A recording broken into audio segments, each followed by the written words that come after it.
All right, guys, so here's another project for this afternoon.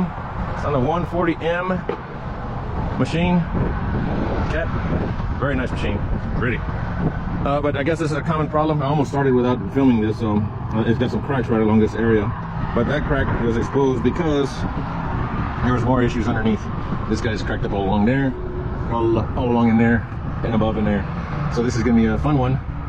Not really, but doable. It's cracked in that area as well. It almost looks like they put a little bit of a weld there to try and help it, but of course it didn't. It held for a little while, and it worked, right? So now they got us out here to do some gouging and some welding, so we can take care of all this area here. That's a good long run. Okay, so a lot of work ahead of us. We've got 2 of these units to do. That side is also broken right in that area, so we're gonna be busy. Yeah, so let's get started.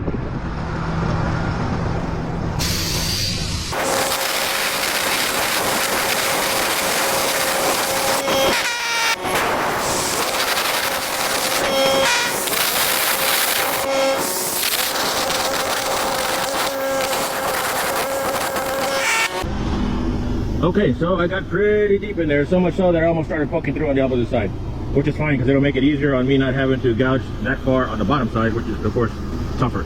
So now we're at the point of go ahead and running some weld passes in there and you know, filling her up. This time we're going to be using a self-shielded wire. Of course, it's on the other side, but it's a Fab Shield 21B wire, and I tend to like it for these conditions out here. Very windy. And it works well. That's what I just used for years. So now it's time to glue it all together, at least for this top half. Okay, let's do that.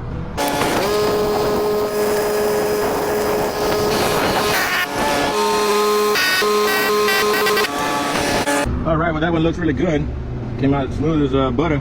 Not bad. So now we'll do the bottom sides. And I kind of should have started on the bottom because it did warp up a little bit. And I mean, it is what it is, right? So I'll have to try and fix that. But anyway, that's done. Now all the hard part from under here. So let's see if we can squeeze our way in there. I'm going to try and raise this machine up as high as it can go so I don't have to crawl under there too badly. Let's do that.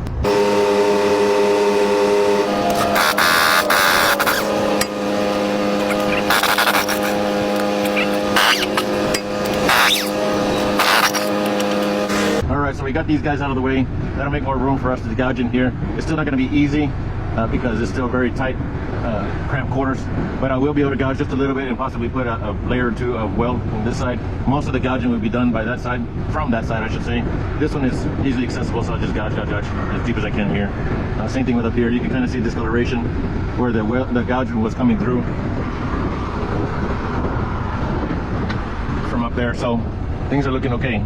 We're going to leave these guys here because that was the adjustment for the tension or the shim adjustment. So we'll leave that as it is and we'll keep moving forward. So things are looking right. Okay, so I cleaned up some of this area here. You can almost see where it's there's a root pass right there from just welding it from the top side. I did punch a hole right at the beginning. I'll clean all this up there. I want to leave these bolts here, I think,